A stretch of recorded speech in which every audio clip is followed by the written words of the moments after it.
Hi, we're here with Nikolai Barnwell at 88 miles per hour, and 88 miles per hour is an accelerator, I believe. Nikolai, tell us a little bit more about it. As you said, 88 miles per hour. It's a seed fund. It's a private seed fund that's set up to try and figure out how can we invest in startups that are building mobile web businesses for the African continent.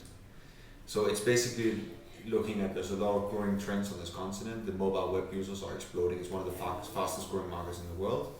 We like startups. How can we go in and basically invest in a lot of different startups to make a bet on this general rise of this market? What kind of initiatives do you see? It's very, very broad. Because basically what you have is you have quite an interesting junction of an opportunity for entrepreneurs that are quite disruptive because you have a completely new market. The mobile web users that are coming online in Africa are not coming online through desktops and then migrating to mobile, bringing a lot of bad habits and a lot of preconceived ideas and a lot of businesses and products with them. Yeah. They're basically just going straight into mobile.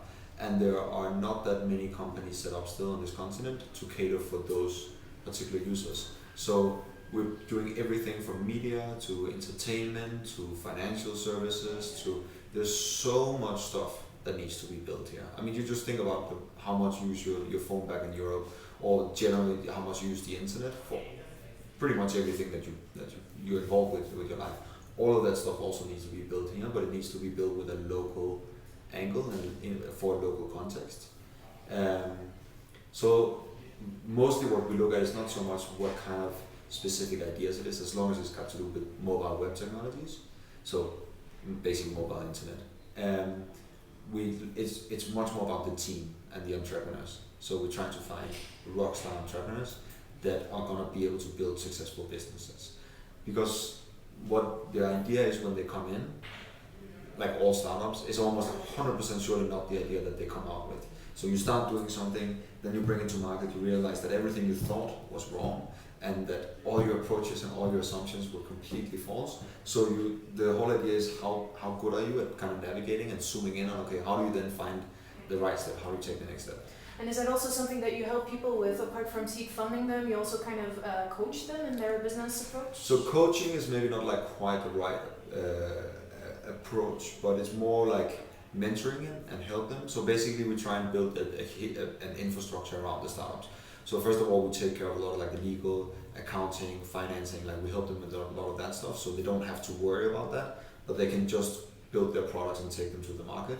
And then we try and work a lot with local industry mentors, using our investor networks, everything, to try and help them get that product market fit, figuring out how quickly do you take to market, how do you do the sales cycle, how do you identify customers, how do you quickly tweak and iterate the kind of products that you're doing. And then finally we help with like investment decks and investment proposals and project plannings and budgets and all this kind of stuff around. So we basically try to take all the kind of fluff around building a startup, take that burden away from the entrepreneur and just say, look, just focus on your idea. building the product, figuring out how do you get it to the market. Then we'll try and help you with the rest of it. Because often the kind of thing is, startups fail because they don't really know, there's so many things they need to do and they don't really know how to focus their time, and the biggest constraint is time, because the startup needs to just move very, very fast.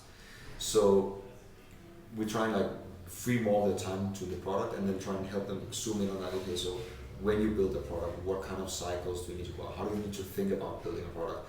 How do you go out and get like a minimal viable product very, very, very fast without wasting a year trying to build some crazy thing that nobody's going to want in the end. So and well, obviously in Kenya mobile is very big and it's being used, like you say, for even more than what we're used to in the West.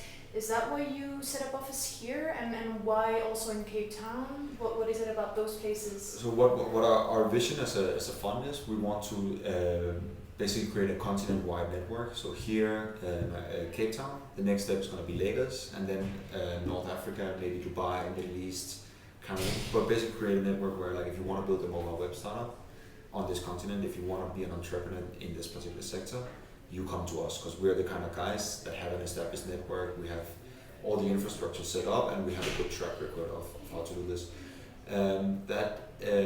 We started in Kenya because it's very obvious. There's a lot of good trends going on here. High mobile penetration, high data in mobile internet penetration, relatively high compared to the continent.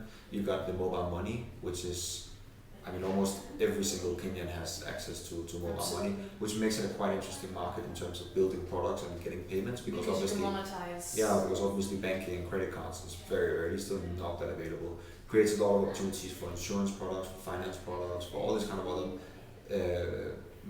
products related around money.